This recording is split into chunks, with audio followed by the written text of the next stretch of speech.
guys, kung naiinip kayo, di ba, pwede namin kayo, halimbawa, hindi pa kayo sure kung anong orderin nyo, mayroon na kaming ganito. Ayan, so nandito na nakalagay lahat.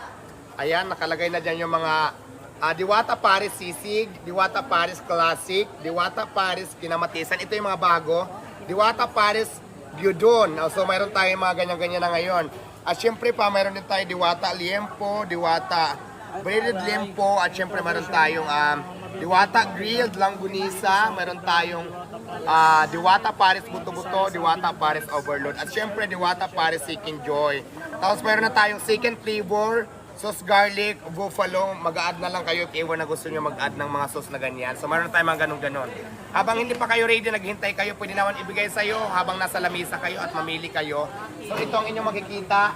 Ayan po, so marami tayong ganyan na pinagawa talaga namin. So ito yung sinasabi ko guys na talaga namang in-upgrade ko po yung Quezon City brands natin para wala nang hanas yung mga bashers natin. Talagang hanggat maaari sana kung kaya ko talaga i-improve ng parisan ko, i-improve natin yan. At saka abangan nyo guys, hindi lang dito sa Quezon City, abangan nyo kami sa inyong mga lugar, baka dyan kami susunod na magtayo ng Paris na Diwata Paris.